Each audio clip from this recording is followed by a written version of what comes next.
오늘 우리에게 주신 하나님의 말씀은 사도행전 27장 27절부터 44절 말씀입니다.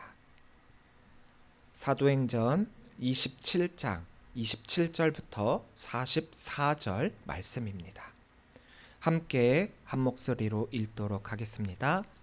열 나흘째 되는 날 밤에 우리가 아드리아 바다에서 이리저리 쫓겨가다가 자정쯤 되어 사공들이 어느 육지에 가까워지는 줄을 짐작하고 물을 재어보니 20길이 되고 조금 가다가 다시 재니 15길이라.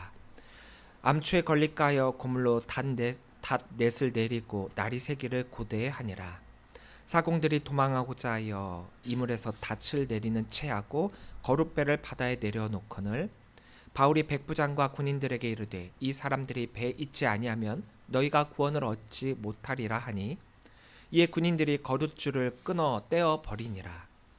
날이 새어가매 바울이 여러 사람에게 음식 먹기를 권하여 이르되 너희가 기다리고 기다리며 먹지 못하고 줄인 지가 오늘까지 열 나흘인즉 음식 먹기를 권하노니 이것이 너희의 구원을 위하는 것이요 너희 중 머리카락 하나도 잃을 자가 없으리라 하고 떡을 가져다가 모든 사람 앞에서 하나님께 축사하고 떼어 먹기를 시작하매 그들도 다 안심하고 받아 먹으니 배에 있는 우리의 수는 전부 276명이더라. 배부르게 먹고 밀을 바다에 버려 배를 가볍게 하였더니 날이 새매 어느 땅인지 알지 못하나 경사진 해안으로 된 항만이 눈에 띄거늘 배를 거기다 들여다 댈 수 있는가 의논한 후 닻을 끊어 바다에 버리는 동시에 키를 풀어 늦추고 돛을 달고 바람에 맞춰 해안을 향하여 들어가다가 두 물이 향하여 흐르는 곳을 만나 배를 걸매 이물은 부딪혀 움직일 수 없이 붙고 고물은 큰 물결에 깨어져 가니 군인들은 죄수가 헤엄쳐서 도망할까 하여 그들을 죽이는 것이 좋다 하였으나 백부장이 바울을 구원하려 하여 그들의 뜻을 막고 헤엄칠 줄 아는 사람들을 명하여 물에 뛰어내려 먼저 육지에 나가게 하고 그 남은 사람들은 널조각 혹은 배 물건에 의지하여 나가게 하니 마침내 사람들이 다 상륙하여 구조되니라. 아멘. 할렐루야. 오늘도 주의 전을 차신 우리 귀한 주님의 성도님들을 주님의 이름으로 사랑하고 축복합니다. 우리 옆에 계신 분들과 함께 인사 나누겠습니다. 사랑합니다. 축복합니다. 사랑합니다. 축복합니다. 제가 예전에 사역하던 교회에서 있었던 일입니다. 한 청년이 교회를 찾아왔어요. 담임 목사님을 찾아왔고 그 다음에 이제 목사님이 저한테 이제 그 청년을 인계를 해주셨죠. 근데 이 청년이 어떤 청년이었느냐? 사회적으로 좀 물의를 일으킨 청년이었어요. 어떤 내용인지는 구체적으로 밝힐 수는 없지만 믿지 않는 청년이었고 우리 교회를 다녔던 한 청년의 추천으로 이 교회에 나오게 되었습니다. 이 청년은 자신의 상황에 대해서 다른 어떤 사람이 알기를 원치 않았었기 때문에 좀 소문이 안 났으면 좋겠다라고 했지만 이 청년을 우리 교회에 연결해 주었던 그 사람은 이 사정을 말하지 않고서는 안 되기 때문에 목사님과 우리 목회자들에게 사정을 알려주어서 우리는 어느 정도 그 내용은 알고 있었던 터였습니다. 그렇기 때문에 목회자이지만 두 가지 마음이 들 수밖에 없었어요. 첫째는 이 청년을 우리 교회가 품어야 되겠다라고 하는 긍휼의 마음이 있었고요. 또 하나는 혹시 그래도 모를 상황에 대한 조심스러운 마음이 있을 수밖에 없었습니다. 근데 우리의 우려와는 다르게 이 청년은 참 열심히 신앙생활을 잘했어요. 몇 달 동안 교회 내에서 앞장서 갖고 봉사도 하고 누구보다 성실한 모습으로 교회 생활을 했습니다. 그렇기 때문에 누가 보더라도 이 청년은 굉장히 열심으로 좀 칭찬받을 만한 그런 청년이 되어서 사람들은 이 청년을 교회 안에서 평판이 굉장히 좋게 되었습니다. 그런 사이에 재판은 계속 진행이 되고 있었어요. 시간이 지나면서 이제 어느 정도 교회 안에 자리도 잡고 또 평판도 좋게 되니까 조금씩 주변 사람들에게 이 청년이 약간씩 자세하게는 아니지만 조금씩 자기가 좀 어려운 일이 있다, 힘든 일이 있다라고 하는 것을 넌지시 흘려내더라고요. 그를 좋게 보던 청년들은 이 청년을 위해서 탄원서를 써주기 시작을 합니다. 탄원서를 여러 써주고, 또 교인들 중에서 이 청년을 마음에 들어했던 어르신들은 또 탄원서를 써갖고 법원에 제출을 하기도 했어요. 그리고 1년 정도가 어느 정도 지나게 되면서 완벽하지는 아니었지만 비교적 좋은 판결을 받게 되었고, 이 청년은 드디어 그 문제에서 벗어나게 되었습니다. 자, 여기까지만 되었다라고 한다면 해피엔딩이었을지 모르겠는데, 문제는 이 이후에 시작이 됐어요. 상황이 좋아지게 되니까 이 청년이 태도가 조금씩 변하기 시작을 했습니다. 표정도 한없이 부드럽고 인자한 모습이었던 그 모습이었는데, 어느 순간부터 굉장히 날카롭게 변하기 시작을 하더라고요. 행동도 달라지면서 주변 사람들에게 또 돈을 빌리기 시작을 합니다. 그리고 이 청년이 되게 잘생겼거든요. 그러니까 주변의 여자 청년들도 굉장히 호감을 가지기 시작을 했었어요. 그러다 보니까 몇몇 자매들에게 동시에 관심을 보이면서 어떻게 뭐 잘해볼까라고 하는 그런 시도를 또 이렇게 하더라고요. 그런 모습들이 목회자 입장에서는 굉장히 조심스러웠습니다. 그래서 그 청년에게 주의를 주었는데, 이 청년은 도리어 왜 사적인 일까지 간섭하느냐라고 하면서 반발을 하더라고요. 그래서 결국 교회는 공동체의 보호를 위해서 이 청년이 어떻게 해서 우리 교회에 나오게 되었는가 정확한 상황을 알릴 수밖에 없었고, 이 청년은 어느 날 갑자기 말없이 교회에서 사라지게 됐어요. 우리는 때로 신앙을 문제 해결의 도구로 사용을 하려고 합니다. 이 청년도 마찬가지였어요. 문제를 해결하기 위해서 교회를 선택했고, 문제가 해결되니까 본심이 드러나게 되었던 거죠. 그러니까 사실 이 청년이 어떤 성품의 사람이었는지 아직도 정확하게 모르겠어요. 그런데 사실 제가 이 청년이 떠나기 전에 보였던 그 모습이 진짜 성품이었던 것 같아요. 자신의 상황을 벗어나고자 교회라고 하는 교회 사람들, 교인들, 성도들의 도움을 받고 그 탄원서를 받기 위해 교회에 왔었던 것 아닌가라는 그런 마음도 좀 들더라고요. 문제만 해결되면 끝이라고 여기는 것, 이것은 참된 믿음이 아니죠. 또 참된 문제 해결은 문제 해결 능력을 소유한 데에서부터 시작이 됩니다. 우리는 지난주에 문제 해결 능력은 다르다라고 함께 말씀을 나눴습니다. 문제 해결은 결과이고 문제 해결 능력은 과정이자 근원이다라고 했어요.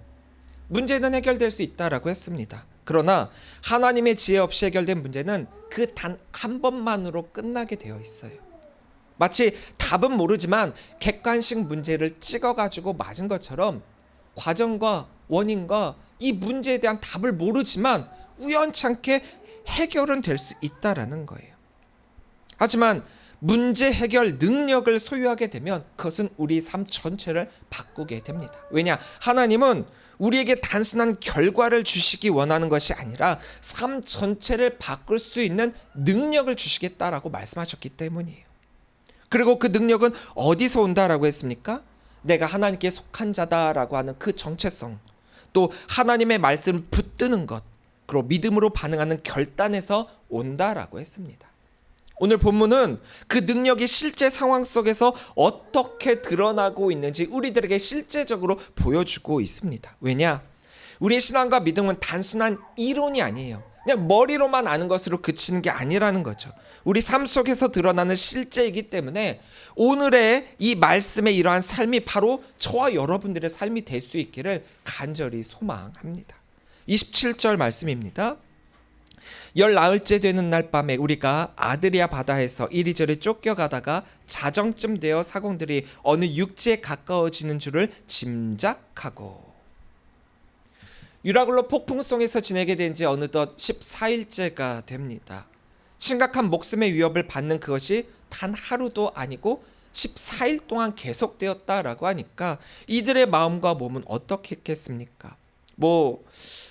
하루 이틀 정도야 지금 이 정도만 지나면 되겠지 이런 마음을 하면서 어느 정도 버틸 수는 있었을 거예요. 그런 희망과 소망을 가지고 시간을 지내고 있는데 14일이나 되는 이 시간 속에서 이 폭풍에서 가진 이 시간은 그들로서는 너무나도 큰 두려움과 고통과 절망 가운 가득한 그런 시간이 되었을 거예요. 이런 때 제대로 먹기나 했겠습니까? 제대로 잠을 자기나 했겠습니까?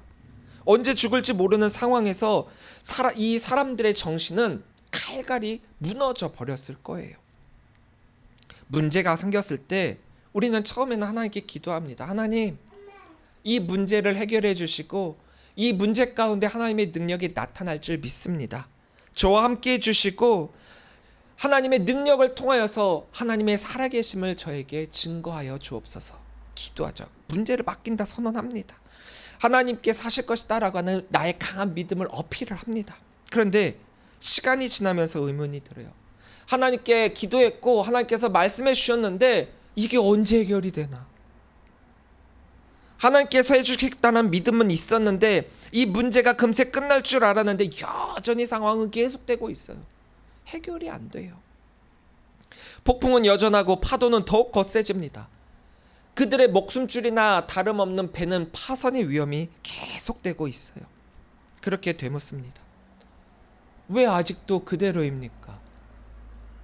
하나님을 믿고 하나님의 능력을 기다리고 있는데 하나님 정말 나와 함께 해주시는 것이 맞습니까? 문제라고 하는 상황이 우리가 생각하는 것처럼 금세 해결이 되지 않을 때 시간이 길어지면서 우리의 믿음은 흔들리기 시작을 합니다.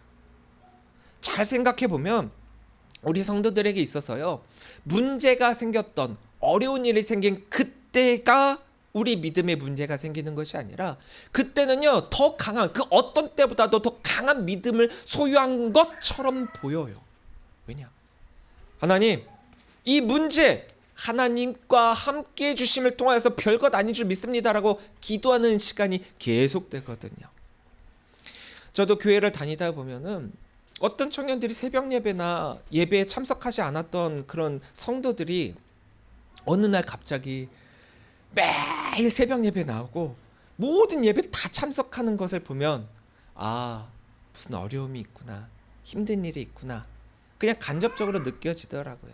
왜냐? 그때 와갖고 기도하는 건 굉장히 간절하게 기도를 해요. 막 눈물을 흘리면서 기도하고 찬양할 때 정말 외치면서 찬양하고 기도를 해요. 문제가 생기면 하나님을 찾는다, 너무 좋아요. 너무 좋고 또 그 방법이 최고의 방법이라는 걸 그들은 잘 알고 있었기 때문에 또 그렇게 합니다. 그런데 그 문제의 상황이 길어졌을 때 우리의 믿음에 더 큰 문제가 생겨요. 낙심케 되고요, 낭만케 되고요, 의심하게 되고요. 줄기차게 기도하고 말씀 듣고 예배하는데 상황은 안 바뀌어요. 그럴 때 우리는 두 가지의 반응을 접하게 됩니다. 첫째, 그랬기에 내가 이렇게까지 했는데 왜 하나님 기도 들어주시지 않아요?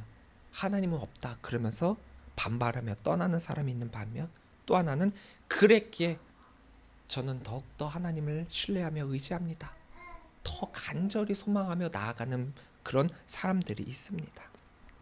믿음은 상황이 생겼을 때만 가지는 짧은 순간의 감정이 아니라 문제가 해결됐든 안 됐든 긴 시간 속에서 드러나는 지속적인 태도입니다.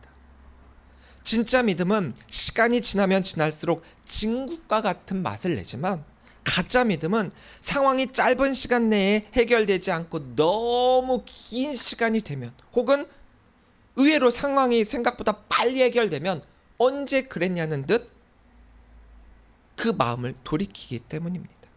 지금 당장의 이 상황만 벗어나면 되거든요. 바로 출애굽 당시 10가지 재앙을 받으며 꿋꿋이 버텼던 그 애굽과 또 바로처럼 말입니다. 문제 해결이 되면은 모든 걸 다 해주겠다라고 해갖고 하나님이 해결해주면 언제 그랬냐는 또 마음이 강팍해지고 또 다른 범죄를 저지르고 반복되고 있잖아요. 또 아까 잠시 말씀드린 그 청년처럼 말입니다. 자신의 목적을 달성하기 위해 교회에 왔기 때문에 믿음이란 게 그 안에 심겨진 게 아니었던 거예요. 근데 많은 분들이 볼 때 교회에서 열심히 하니까, 그러니까 교회에서의 열심의 모습은 곧 그것이 믿음 좋다는 아니라는 거예요. 열심히 하는 거 좋습니다. 그러나 믿음으로 신앙을 세워나가야 돼요. 예수님께서 괜히 마리아와 마르다를 통해서 우리들에게 해주신 말씀이 헛된 말이 아니라는 거예요. 말씀을 사모하는 것과 봉사하는 것, 두 가지가 있다라고 한다면 당연히 우리 성도들은 말씀을 사모해야 됩니다. 비록 봉사를 선택하면 교회는 편해지고 다른 이들은 편해지지만 나의 신앙은 깎이거든요. 그런 사람들은 잠시 잠깐 믿음 있는 척만 할 뿐, 그래서 단지 그들의 행동이 다른 사람들의 눈을 잠깐은 가릴 수 있을지는 모르겠지만 진짜 믿음으로서의 삶은 살아가지 못하게 돼요. 30절입니다. 사공들이 도망하고자 하여 이물에서 닻을 내린 채 하고 거룻배를 바다에 내려 놓거늘. 우리가 신앙생활을 하다 보면 정직하면 손해볼 것 같고 원칙 지키면 불리해 보이고 믿음대로 살면 뒤처질 것 같을 때가 있습니다. 근데 우리 믿는 사람들에게는 한없이 그런 선택이 요구되어지고 있어요. 자, 이런 상황이 있다. 이럴 때 너희 어떡할래? 거룻배라고 하는 것은 큰 배 안에 실려있는 작은 배예요. 그래서 수심이 너무 얕으면은 큰 배가 그 바닷가까지 갈 수 없으니까 이 작은 배, 거룻배를 통해서 사람들과 물건들을 나르는 그런 역할들을 이 거룻배가 하고 있습니다. 이 배의 사공들, 즉 전문가들이라 여겼던 그들의 판단으로 이제 이 배에 있는 것은 무리가 될 거라고 판단을 한 거예요. 조금이라도 기회가 있을 때 그들은 죽을 수밖에 없는 이 상황 가운데 도망쳐야 되겠구나. 자칫 잘못하면 파선이 될 수 있겠구나. 지금 물길이 얕아졌으니까 이 거룻배를 타고 도망가면 갈 수 있겠구나. 어떻게 보면 굉장히 현실적인 선택입니다. 내 목숨이 달린 거니까 그런 선택을 하면서 도망을 치려고 해요. 왜냐? 두렵거든요. 사람은 두려워지면 본능적이 될 수밖에 없습니다. 생명의 위기 앞에서는 그 어떠한 도덕적 판단이나 법은 무시가 될 수밖에 없습니다. 이성보다 본능이 먼저니까요. 책임보다 생존이 먼저 나옵니다. 우리가 그냥 제3자 입장에서 볼 때 어떻게 그럴 수 있겠느냐라고 말할 수는 있겠지만 살아야 하잖아요. 그때는 살아야 하니까 나는 살려고 이 방법밖에 없었다라고 그렇게 이야기할 수밖에 없었을 거예요. 그런데 지금 이 항해를 해서 이 불필요한 상황을 만들게 된 그 이 절망적 상황 누가 만든 것입니까? 소위 세상적 전문가들이라고 하는 그들이고 세상의 지혜와 경험을 소유한 이들입니다. 이들은요 아주 그럴듯한 말로 말을 꺼내고 내 경험으로 봤을 때 이건 이렇게 한다라고 하지만 끝까지 책임을 지진 않아요. 문제가 생겼을 때 나 몰라라 하고요. 문제가 생겼을 때 자기들만 챙깁니다. 이들은 그들이 가지고 있던 기준을 버리고 도망을 치게 돼요. 문제 해결만 하려고 하는 사람들은 그때그때 유리한 선택을 하거든요. 그런데 말입니다. 문제 해결 능력 있는 사람은 기준을 지키는 자예요. 나는 하나님께 속한 자라는 기준, 하나님의 말씀은 반드시 이루어지리라 라고 하는 이 기준이 있으니까 상황이 흔들려도 선택은 흔들리지 않습니다. 문제 해결 능력이 있는 사람은요, 상황이 아니라 말씀을 기준으로 판단합니다. 상황은 계속 바뀌어요. 감정도 계속 바뀝니다. 하지만 말씀은 결코 변하지 않거든요. 그래서 능력 있는 사람은 흔들리지가 않습니다. 33절부터 34절 말씀입니다. 날이 새어가매 바울이 여러 사람에게 음식 먹기를 권하여 이르되 너희가 기다리고 기다리며 먹지 못하고 줄인 지가 오늘까지 열 나흘인즉 음식 먹기를 권하노니 이것이 너희의 구원을 위하는 것이요 너희 중 머리카락 하나도 잃을 자가 없으리라 하고. 사실 이 장면은 굉장히 이해가 되지 않는 장면입니다. 왜 이들이 열 나흘 동안 먹지 못했습니까? 두려움이 휩싸이면요 배고프지도 않아요. 두려움에 떨게 되면요 이 상황 가운데 아무것도 생각나지 않습니다. 그런 가운데 어떻게 언제 죽을지도 모르는 상황 가운데, 모든 것이 다 끝날 것 같은 이런 상황 가운데 어떻게 먹을 수 있습니까? 근데 바울은 어떻게 합니까? 사람들에게 음식을 먹으라라고 권하고 있습니다.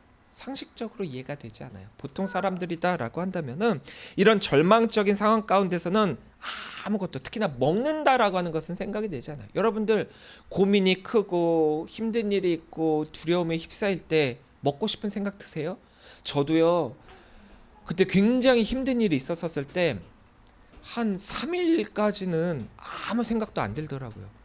먹고 싶은 생각도 안 들고 배고프지도 않고 안 먹어도 상관이 없고, 또 제가 불면증에 걸려가지고 3달인가를 거의 잠을 못 잔 적이 있어요. 매일 평균적으로 1시간을 잘까 말까 그런 때가 있었습니다. 그러니까 어떤 일이 일어나느냐, 몸은 망가질 대로 망가지더라고요. 먹지 못하죠. 잠을 못 자죠. 몸의 컨디션이란 컨디션은 다 최악이 되었고, 병원에 갔더니 너무 몸이 쇠해졌대요. 그래서 몸을 보호하는 게 아니라 몸을 회복하는 게 우선이라고 하더라고요. 그런 상황 가운데 사람들에게 뭔가를 먹어라, 음식을 먹어라, 이런 권하는 것은 귀 들리지도 않았을 거예요. 하지만 바울은 떡을 가져다가 하나님께 감사 기도를 하고 떼어 먹기 시작을 합니다. 바울로서는 지금 현재도 현재이지만 구원받기 위한 준비를 해야 했거든요. 하나님께서 분명하게 말씀하셨습니다. 생명은 하나님께서 책임져 주실 것이고, 그렇다면 그 보장해 주실 그 생명을 내가 어떻게 해야 되느냐? 음식을 먹는 것으로 보존해야 되겠구나. 그리고 단순히 음식 먹는 것으로만 그치는 것이 아니라, 나만 먹는 것으로만 그치는 것이 아니라, 바울의 이러한 행동은 하나님의 말씀을 믿는 강한 믿음과 더불어서 하나님께서 여러분들을 살릴 것이다라고 하는 강력한 메시지로 다른 이들을 구원하기 위한 방편이 되고 있습니다.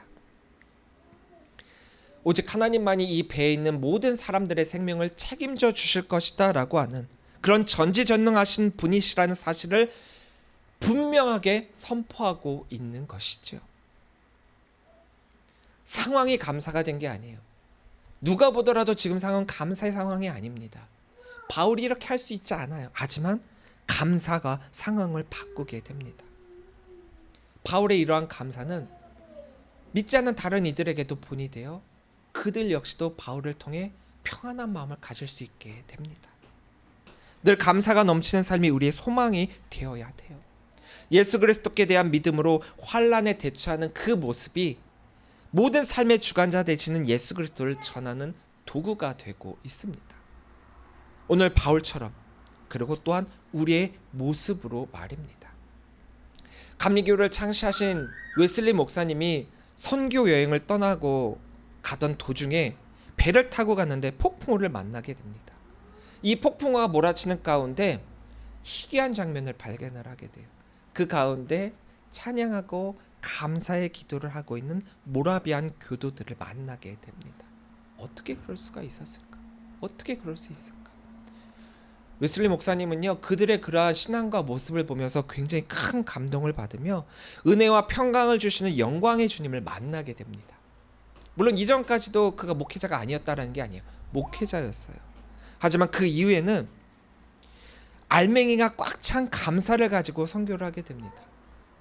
웨슬리 목사님의 회심을 통해서 말하게 되면 자신은 그 이전에는 껍데기와 같은 모습으로 선교를 했다라고 한다면 이제는 진짜 복음이 무엇인지를 깨닫게 되어 감사를 가지고 선교를 한다라고 했어요. 그래서 그는 이제 이 모라비안 교도들과 같이 감사를 전하는 자가 되어서 결국 감리교를 창시한 분이 되시게 됩니다. 36절부터 37절입니다. 그들도 다 안심하고 받아먹으니 배에 있는 우리의 수는 전부 276명이더라. 바울의 이 믿음이 분위기를 바꿔버리게 되죠. 그 이전까지는 절망과 고통과 두려움밖에 없었어요. 죽을 수밖에 없다라고 하는 낭망밖에 없었지만, 그래서 모든 것을 포기할 수밖에 없는 그런 상황이었지만, 바울의 이러한 선포와 믿음이 그들을 살리게 됩니다. 문제 해결만 하는 사람은 자기 문제만 해결을 해요. 하지만 바울은 말뿐인 믿음이 아니었고, 또 자기 자신만의 문제를 해결하고자 한 것이 아니라 자신이 가진 문제 해결 능력으로 주변 사람들까지 살리고 있습니다. 사람들도 이제 바울을 따라 먹게 되죠. 하나님의 그 구원을 위한 육신적, 영적 준비를 하게 된 것이라는 겁니다. 바로 이 바울 한 사람이라고 하는 이 믿음과 영향력으로 말입니다. 대단하지 않습니까? 사실 이때 어떻게 누구에게 먹으라고 권할 수 있습니까? 그냥 나만 챙겨도 돼요. 내 목숨만 챙겨도 돼요. 하지만 나 혼자만의 문제 해결이 되는 것이 아니라 다른 이들의 문제 해결까지도 길을 열어주게 되었으니 얼마나 대단한 모습이지 않습니까? 여기서 우리는 반드시 짚고 넘어가야 할 것이 하나 있어요. 바울이 이토록 담대할 수 있었던 이유가 무엇입니까? 바울이 특별한 사람이어서요? 단순히 의지가 강해서요? 아닙니다. 성령의 역사가 그와 함께했기 때문이에요. 바울은 이미 성령 안에 사는 사람이었죠. 성령님께서 그의 마음을 붙드셨고 성령님께서 그의 믿음을 지키시고 성령님께서 그의 입술을 통해 선포케 하셨던 것입니다. 그래서 예수님은 그의 제자들에게 모든 사역에 앞서서 너희는 먼저 성령을 받으라라고 말씀한 것이 아닙니까? 왜냐? 이 성령의 능력이 바로 문제 해결 능력이 되는 거기 때문이에요. 문제 해결 능력은 하나님께서 주신 것이다라고 했습니다. 하지만 그것은 내가 만들어내는 능력이 아니라 성령님께서 우리 안에서 만들어 가시는 능력이에요. 그렇다면 우리가 해야 할 게 무엇이 있겠습니까? 바로 성령님께 순종하는 것입니다. 말씀에 반응하는 거고요. 그렇게 될 때 하나님 성령님께서는 우리를 통해 다른 사람을 살리시고 계십니다. 바로 오늘 본문의 바울처럼 말이에요. 40절부터 41절입니다. 닻을 끊어 바다에 버리는 동시에 키를 풀어 늦추고 돛을 달고 바람에 맞춰 해안을 향하여 들어가다가 두 물이 향하여 흐르는 곳을 만나 배를 걸매 이 물이 부딪혀 움직일 수 없이 붓고 고물은 큰 물결을 깨어져 가니. 그런데 말입니다. 이렇게 평안한 마음을 가지고 있었고 하나님께서 구원해 주시리라고 하는 담대함이 이 배 가운데 임하게 됐는데 여러 노력에도 불구하고 결국 배는 부서지게 됩니다. 육지를 앞두고 좌초하게 되는 거죠. 결국 그들의 소망이 무너져 버립니다. 그들의 생명은 끝이다라고 여기게 돼요. 그런데 우리가 놓치지 말아야 할 부분이 바로 여기입니다. 하나님은 우리들에게 생명을 붙들어 주시겠다라고 말씀하셨지 배를 안전하게 보호해줄 것이다라고 말씀하시지 않으셨다라는 거예요. 우리가 착각하는 것 가운데 하나가 배가 부서지지 않아야 우리가 살 수 있다라는 거예요. 배가 무사해야 우리의 생명이 안전하다라는 거죠. 그래서 배가 완전한 그것이 지금 이 상황 가운데 가장 완벽한 문제 해결이다라고 여깁니다. 그래서 우리는요, 하나님께서 말씀하실 때 그 말씀의 중심을 제대로 들을 필요가 있어요. 말씀의 중심을 우리가 제대로 들어야 합니다. 우리가 듣고 싶은 것만 듣는 것이 아니라 또 하나님께서 하신 말씀을 우리가 와전하는 것이 아니라 하나님이 말씀하시고자 하는 그 말씀 그 한 가지를 절대로 놓치지 말아야 돼요. 하나님이 하신 말씀이 무엇이었습니까? 생명을 붙들어 주리라였어요. 배를 파손케 하지 않겠노라가 아닙니다. 근데 우리는 자꾸 배를 보호하는 것, 배가 부서지지 않는 것, 배를 중요하게 여기고 있어요. 하나님은 그 생명을 붙들어 주시겠다 말씀하셨는데 우리의 관심은 온통 그 배에 쏟아져 있다라는 거죠. 배가 안전해야 완벽한 하나님의 도우심이자 완벽한 문제 해결이다라고 여깁니다. 하나님은 인간의 시선으로 볼 때는 완벽한 문제 해결이 아닐 수 있지만 세상의 지혜로 볼 때는 완벽해 보이지 않지만 가장 중요한, 어떻게 보면 이 세상이 알 수 없는 가장 완벽한 방법으로 이 문제를 해결해 주십니다. 어떻게요? 하나님의 지혜로 말입니다. 우리는 우리 삶에서 기대했던 결과, 그 결과와 다른 결과로 인해 무너지는 경우가 있습니다. 우리의 계획은 실패한 듯 보이고 내가 붙잡고 있었던 것은 사라져 버리는 듯 보입니다. 그러나 지금 이 상황 가운데 가장 중요한 것은 그들의 생명이었죠. 다른 것들은 부수적인 것이고 다른 것들은 하나님이 말씀하신 것이 아니었습니다. 우리는 여기에 집중해야 돼요. 하나님이 말씀하실 때 하나님이 뭐라고 말씀하셨는지, 하나님의 말씀의 중심이 무엇인지, 그리고 우리가 붙들어야 할 것이 무엇인지. 중요한 것은 이것이었는데 우린 자꾸 주변 부수적인 것을 붙들려고 하니까, 그리고 그것이 어긋나게 됐을 때 실패다라고 선언을 해버리죠. 예수님의 십자가가 제자들의 눈에는 실패처럼 보였습니다. 모든 것이 끝났고요. 모든 소망이 무너졌습니다. 그래서 도망쳤죠. 그래서 예수님을 부인했죠. 가장 예수님 곁에서 예수님의 말씀을 가장 많이 듣고 그 말씀의 의도도 가장 잘 깨달아야 됐었을 제자들조차 말입니다. 하지만 하나님은 그 십자가를 완전한 구원의 도구로 바꾸셨습니다. 배는 없어질 수 있어요. 물질은 사라질 수 있습니다. 환경은 무너질 수 있습니다. 그러나 하나님은 약속하신 그것을 반드시 이루시는 분이십니다. 한 사람도 잃지 않겠다. 그 말씀 그대로 이루어지게 되죠. 하나님의 약속은 완벽하게 이루어집니다. 44절입니다. 그 남은 사람들은 널조각 혹은 배 물건에 의지하여 나가게 하니 마침내 사람들이 다 상륙하여 구조되니라. 문제 해결 중요합니다. 문제가 생기면 해결이 돼야죠. 그렇지만 과정 없이 해결되는 그 문제의 해결은 중요한 것이 아닙니다. 문제가 해결될 때까지 끝까지 붙드는 믿음이 중요합니다. 문제 해결의 능력이 되시는 하나님의 그 말씀을 끝까지 붙드는 그 믿음이 중요합니다. 폭풍은 계속될 수 있어요. 상황은 우리가 생각할 때 더 나빠질 수 있습니다. 그러나 그 가운데서도 말씀을 붙드는 사람은 무너지지가 않아요. 문제 해결만을 바라는 사람은 상황이 나빠지면 무너집니다. 그러나 문제 해결 능력이 있는 사람은 끝까지 가요. 끝까지 믿습니다. 끝까지 붙듭니다. 끝까지 살립니다. 누구를요? 나뿐만 아니라 내 주변에, 나를 통하여 내 주변의 사람들까지 말입니다. 사랑하는 성도 여러분, 지금 여러분들 곁에 혹시 유라굴라 같은 폭풍이 불고 있지는 않습니까? 끝이 보이지 않고요. 또 지치고 계십니까? 그렇다면 오늘 말씀을 기억하시기 바랍니다. 하나님은 여러분들을 향해 말씀하시고요. 그 말씀은 반드시 이루어집니다. 지금 이 상황 가운데 중요한 것은 폭풍이 멈추느냐 계속되느냐가 아니에요.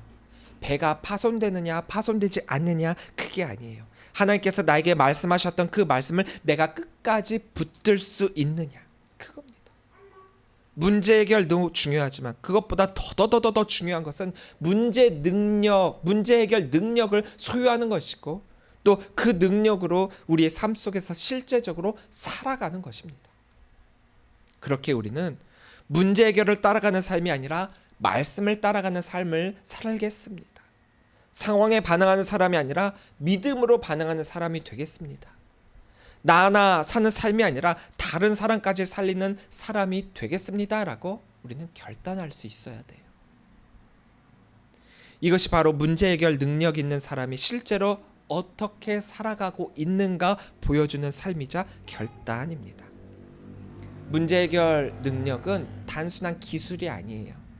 예수님을 닮아가는 삶이고 십자가를 선택하는 믿음이고 성령님께 붙들린 삶입니다. 그래서 우리는 이렇게 살아가야 돼요. 예수님처럼 하나님을 신뢰하고 십자가처럼 옳은 길을 선택하고 성령 안에서 다른 사람을 살리는 삶. 그럴 때 우리는 폭풍이 멈추기를 기다리는 사람이 되는 것이 아니라 폭풍 속에서도 흔들리지 않는 사람. 문제가 사라지기를 바라는 사람이 아니라 문제 속에서도 끝까지 그 말씀을 붙드는 사람으로, 나 하나 살기 위해 버둥치는 사람이 아니라 나 한 사람을 넘어 공동체를 살리는 그러한 사람으로 살게 될 것입니다. 배는 부서질 수 있고요. 물질은 없어질 수 있습니다. 하지만 십자가를 통해 이루신 하나님의 구원은 무너지지 않습니다. 상황은 더 악화될 수 있고요. 그래서 우리의 마음은 흔들릴 수 있을지 모르겠지만 그 성령 안에 있는 사람은 결코 흔들리지 않습니다. 그러므로 문제 해결을 위한 삶을 쫓는 삶이 되는 것이 아니라 하나님을 따르는 삶을 사는 우리 성도들이 되시기를 바랍니다. 그리하여 예수님을 닮고 십자가를 살아내며 성령으로 살아가는 참된 문제 해결 능력을 소유한 성도들이 되어서 이 세상 가운데 살아갈 때 그 어떠한 것으로 인해 흔들리거나 좌절하는 것이 아니라 믿음으로 살아내는, 그 믿음으로 살아가는 우리 귀한 믿음의 성도들 되시기를 주님의 이름으로 간절히 축원합니다. 기도하겠습니다.